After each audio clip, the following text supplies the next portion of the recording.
Hello friend, स्वागत है आपका हमारे आज के इंस्पायरिंग एपिसोड में। आज हमारे साथ हैं आवर्स ऑफ फाउंडेशन के फाउंडर अच्युत त्रिपाठी। कहते हैं कि आज के समय में हर कोई अपने बारे में देखता है, अपना करता है, लेकिन हमारे आज के युवाओं के लिए इंस्पिरेशन बनकर उभरे हैं हमारे अच्युत भाई। तो आइए जानते हैं उनकी अब तक की सक्सेस स्टोरी के बारे में। बहुत स्वागत सर आपका। बहुत धन्यवाद भाई। सबसे पहले तो हम अच्युत भाई ये जानना चाहेंगे कि आप आवर्स ऑफ जो फाउंडेशन है वो है क्या है, आप पहले ये बताइए। सबसे पहले कि जो ऑर्गेनाइजेशन है स्वप्न फाउंडेशन है, अवर स्वप्न हम इसको इसलिए बोलते हैं क्योंकि ये हम लोग अपना मानते हैं, ये हमारा सबका एक सपना है। ये कोई एक प्रॉपर एनजीओ नहीं है, ये कोई एक ऐसा नहीं कह सकते कि भाई सबसे पहले तो मैं बताना चाहूंगा कि कोई ऐसा एनजीओ नहीं है जैसे आजकल के एनजीओ के आप लोगों ने नाम सुने होंगे कि भाई मैं भी बिजनेस करते हैं एनजीओ के थ्रू या समथिंग लाइक दैट। आवर स्वप्न हम लोग इसको बोलते हैं बिकॉज ये हमारा एक सपना है कि हम इसके थ्रू दूसरों के सपने पूरे कर पाए। ऑर्गेनाइजेशन का नाम हमारा स्वप्न फाउंडेशन है और अवर हम इसलिए लगाते हैं बिकॉज हम उसको अपना खुद का एक सपना मानते हैं कि भाई हम लोगों का सपना है कि ये चीज़ हो पाए। ये एक मूवमेंट है कि इस दुनिया में किसी के भी ख्वाब अधूरे ना रहे। चूंकि बहुत सारे लोग होते हैं जो शायद वो चीज़ें नहीं पा पाते हैं जीवन में जो वो चाहते हैं। जैसे मोर इम्पोर्टेंटली हम कह सकते हैं कि अंडर प्रिविलेज्ड लोग होते हैं जिनके पास वो मदद या फिर वो जरिया नहीं पहुंच पाता है। तो हम कोशिश करना चाहते हैं कि हम एक रास्ते पर उनको एक सही रास्ता दिखा पाए जिससे वो अपने सपनों को पूरा करने में स्वयं की मदद करें। हम ये नहीं चाहते कि हम उनके लिए वो चीज़ कर दें, पर उन्हीं के थ्रू उनके सपने पूरे कर पाएं और किसी का भी ख्वाब अधूरा ना रहे। ये हमारी एक सोच है, यही इस ऑर्गेनाइजेशन के पीछे एक सोच है। बिल्कुल, बहुत अच्छी सोच है। तो आपने ये आवर्स ऑफ जो फाउंडेशन स्टार्ट की, इसकी जर्नी अगर पूछे तो स्टार्ट कहाँ से हुई, तो ये कैसे स्टार्ट हुई? क्या आपके दिमाग में आया कि आपने ये आवर्स ऑफ फाउंडेशन स्टार्ट करने की सोचा? इसके पीछे एक बैक स्टोरी है। मैं पहले क्रिकेट खेलता था, क्रिकेट से क्रिकेट उस टाइम मेरा एक जुनून था, जैसे पागलपन होता है। 4th क्लास से स्टेडियम जाना शुरू कर दिया था, but because of some injuries cricket आगे कंटिन्यू नहीं हो पाया। ऐसे ही मेरी इंजरी थी, मैं ब्रेस वगैरह पैर में मारा हुआ था। आई वेंट निशातगंज एंड मतलब नॉर्मली ज़्यादा ऐसा कुछ नहीं हुआ। लेकिन एक बच्चा आता है मुझसे पैसा मांगता है, तो मैंने उससे पूछा कि आप कहाँ रहते हो, क्या करते हो? तो उसने बताया कि मैं पीछे रहता हूँ। बिकॉज क्या होता है कि इतना हर आदमी अवेयर रहता है कि लोगों के कैसे क्या जो होते हैं और ये सारी चीज़ें बताई जाती हैं। पर मैंने देखा जब उस बच्चे से बात करी तो वो सही मायने में मदद चाहिए थी उसको। ये क्रॉसिंग के पास ही रहता था और उसने बोला कि भैया मैं पढ़ना चाहता हूँ बस मेरे पास पैसे नहीं है। उस जगह पे मैंने बोला कि चलो मैं आपसे बात करता हूँ। मैंने वो इंटरेक्शन करा। जब वहाँ पे बात करने गए तो देखा कि लोगों के पास सही में प्रॉब्लम्स हैं, काम नहीं मिल रहे। 2019 की बात है और काम नहीं मिल रहा है। मैंने कहा कि मैं आया करूँगा, आपसे बात करूँगा, पढ़ाऊँगा, जो आपकी मदद हो सकेगी वो करूँगा। फिर रोज जाने लगे तो वो एक कहते नहीं है कि जो फीलिंग आने लगी कि यार कहीं नहीं जाना है तो यहाँ तो जाना है, बच्चों से मिलना है, बच्चों के लिए करना है, ये चीज़ शुरू हो गई। उसके बाद फिर लोगों की भी वहाँ पे लोगों ने भी अपना समझ के अपनी प्रॉब्लम शेयर करना शुरू किया कि यार ये प्रॉब्लम्स होती हैं, उनकी मदद करने की कोशिश करी। धीरे धीरे क्या हुआ कि और मैं इसमें सिर्फ अकेला नहीं था, मेरे 3 दोस्त भी थे जिन्होंने स्टार्टिंग मेरे साथ करी इस ऑर्गेनाइजेशन की। फिर ये हुआ कि चलो एक ऑर्गेनाइजेशन शुरू करते हैं, ज़्यादा लोगों को जोड़ते हैं तो शायद अब ये एक स्लम का हाल है, हम और भी जगह देख सकते हैं यही सेम चीज़ें होगी। और दोस्त जुड़े, सोशल मीडिया पे डाला, एक पॉजिटिव आउटलुक डाला कि हाँ हम लोग के आने से बच्चे कितने खुश होते हैं। तो किसी की एक खुशी डाली कि हाँ उससे लोग और इंस्पायर हुए, जुड़ते गए और अभी करेंटली हम लोग 1500 प्लस वॉलंटियर्स हैं सब लखनऊ में और टोटल 21 स्लम्स में हम लोग काम कर रहे हैं।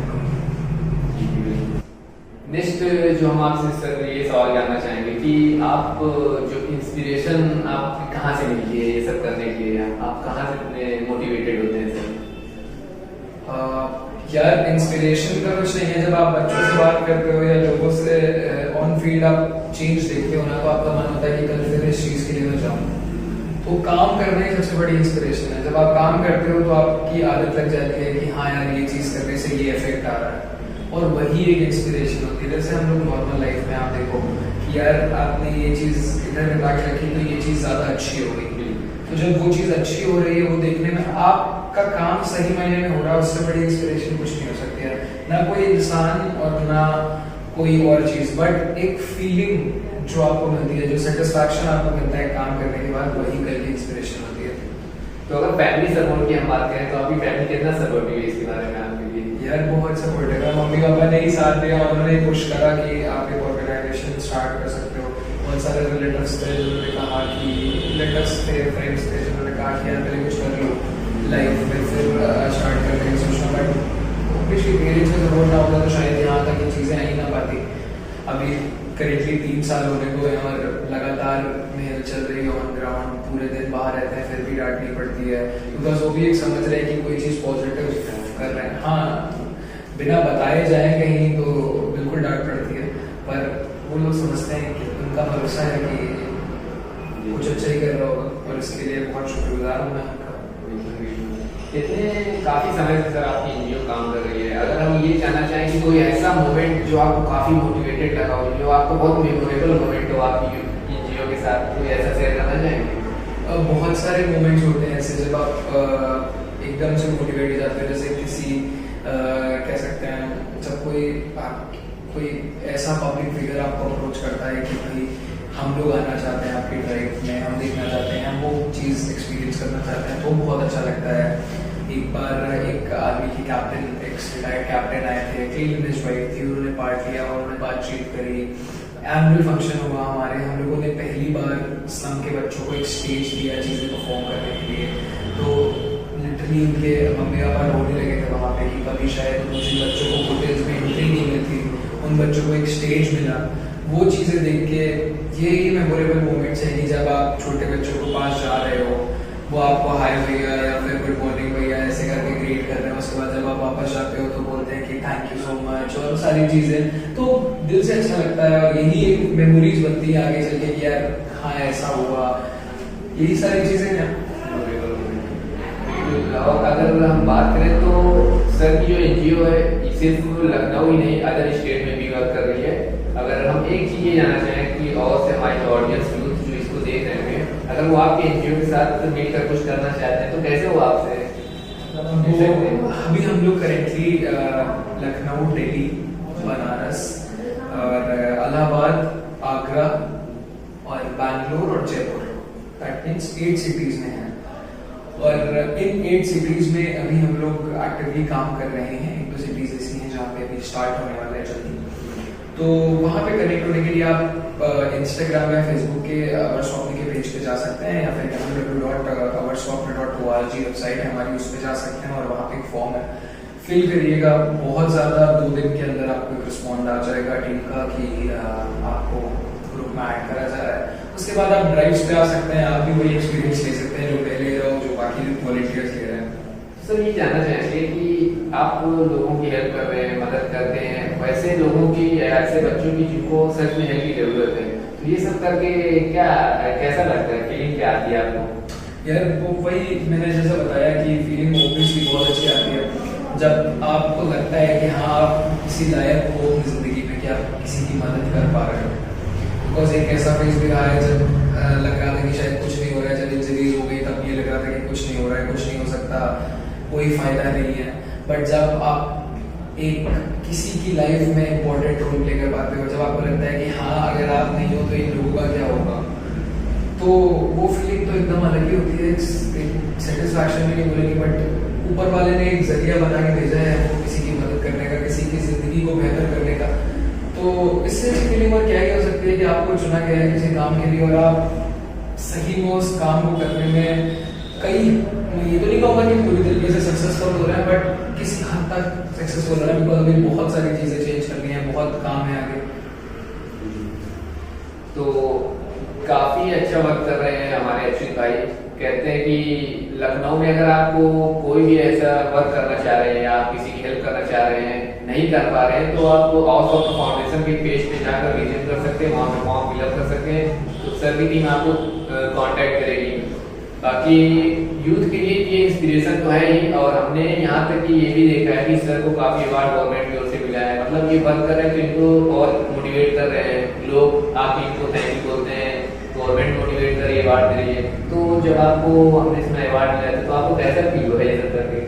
अब यार मतलब एक इंसान जो शायद एक्सपेक्ट नहीं कर सकता था ऐसे ऐसे लोगों से मिलने का, या ऐसे लोगों को जानता भी नहीं था, बस टीवी में ही देखने वाले लोग थे, उनसे सामने से मिलना हो रहा है, अवार्ड दे रहे हैं आपको, आपकी तारीफ कर रहे हैं, सच और क्या ही होगा जिंदगी में ये सारी चीजें। वो कहते हैं ना कि जब वो आप काम करते जाओ बाकी चीजें आपको भगवान देता रहेगा, ऊपर वाला देता रहेगा, कि आप मेहनत करिए, फल के लिए इंतजार छोड़ दीजिए, सब कुछ आपको मिलेगा। अगर आप सच्चे निष्ठा से काम कर रहे हो, चाहे जो भी काम कर रहे हो, अगर आप अच्छे से काम कर रहे हो, ऑनेस्ट हो अपने काम से रिलेटेड, आपको अच्छा ही मिलेगा सब कुछ लाइफ में।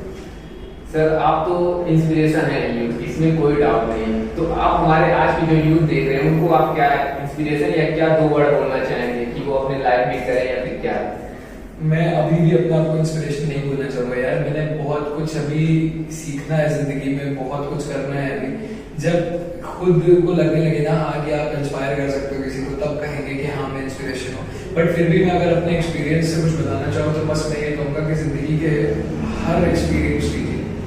बुरा फेज आपकी लाइफ में हमेशा आएगा, चाहे आप जो भी हो, आप अंबानी हो तो भी आपकी लाइफ में आएगा, और आप एक स्लम में रहने वाले हो तो भी आपकी लाइफ में आएगा। आप कैसे लड़ रहे हैं, आपका एटीट्यूड, उस मोमेंट से आप कैसे लड़ रहे हैं, वही आपको एक वॉरियर बना। और हमने एक चीज आपको इसमें देखा है कि आप स्वप्न द रेंजर आर्मी करके कुछ चलाते हैं, वो है क्या, उसके बारे में बताएं। स्वप्न फाउंडेशन को ये जो स्वप्न द रेंजर आर्मी कहते हैं, बेसिकली हम लोग अपने वॉलंटियर्स को रेंजर्स बुलाते हैं, और हम सभी लोग जितने भी एनजीओ में वॉलंटियर्स हैं वो रेंजर्स होते हैं। That means the basic part of the organisation, जो सीखने वाली स्थिति है। और हम लोग एक आर्मी रैंक स्ट्रक्चर फॉलो करते हैं कि जो भी हमारे सीनियर मोस्ट मेंबर्स है, काम के हिसाब से डेडिकेटेड मेंबर्स होते हैं, उनको हम लोग अलग अलग पार्ट या अलग अलग डेजिग्नेशंस जो है, पोस्ट या डेजिग्नेशंस हम लोग प्रोवाइड करते हैं। अब इसमें रेंजर जो है वो हमारा बेसिक है, उसके ऊपर आ जाते हैं स्क्वाड लीडर्स और स्काउट्स। जो स्क्वाड लीडर्स होते हैं वो सारी कॉजेज मैनेज करते हैं, और स्काउट्स सारा मैनेजमेंट वर्क देखते हैं, एक्सटीरियर मैनेजमेंट वर्क जो होता है वो देखते हैं। उसके ऊपर आ जाते हैं कमांडर्स। कमांडर्स जो होते हैं ये आपके टॉप मोस्ट होते हैं, ये हर सिटी को मैनेज करते हैं, हर पोस्ट को मैनेज करते हैं और सुपरवाइज करते हैं। उनके ऊपर आते हैं मार्शल्स, जो सारे लोगों को सुपरवाइज करते हैं, the main head of the organisation. मैं रेंजर्स से ऊपर एक चीज मिस कर गया, जिनको कहते हैं कैप्टन्स। कैप्टन्स जो होते हैं ये अपनी अपनी ड्राइव, जैसे हम लोगों ने ड्राइव रखी, इनकी जिम्मेदारियां लेते हैं कि इस ड्राइव में ये होना है, यहाँ पे ये करना है, यहाँ पे इसको इस चीज की नीड है तो ये प्रोवाइड करना है, ये कैप्टन्स होते हैं। तो रेंजर्स बेसिकली हम लोग प्रमोट करते हैं, तो टीम कैटेगरी वाइज सबके पास जी। तो अब जैसे कोई आज रेंजर है, वो मेहनत कर रहा है, डेडिकेशन शो कर रहा है, तो वो स्क्वाड लीडर बनेगा, फिर वो कमांडर हो जाएगा। हाँ, with dedication and with work को हम लोग डिसाइड करते हैं। अगर नेक्स्ट प्लान के बारे में आपके एनजीओ के हम जानना चाहें तो क्या है आगे का प्लान आपके एनजीओ का? आगे का प्लान यही है यार कि हम लोग स्ट्रीट कक्षा रन करते हैं, बच्चों को पढ़ाते हैं जो स्लम्स में, उनको आगे बढ़ाना है, उनको कोशिश करना है कि एक पर्टिकुलर स्कूल्स में हम लोग एडमिट करवा पाएँ। प्लस स्कूल्स तक ना रखें, उनके ट्यूशंस हो गए, या फिर अगर वो किसी स्पोर्ट्स या किसी चीज़ में जाना चाहते हैं तो उनमें उनको आगे बढ़ा पाएँ। कोशिश यही है कि एक लेवल तक उनको पहुंचा पाएँ जहाँ तक वो शायद अपने उस पर ना पहुँच पाएँ, ताकि वो खुद को एम्पावर कर पाए, अपनी मेहनत से अपना नाम बना पाए दुनिया में, अपने माता पिता को एक घर दे पाए, सब चीज़ अच्छी चीज़ दे पाए। तो ये थे हमारे अश्विन त्रिपाठी भाई, जो कि एनजीओ पावर्स ऑफ फाउंडेशन के फाउंडर हैं। तो ऐसी इंस्पिरेशन स्टोरी देख के आपको अच्छा लगा होगा।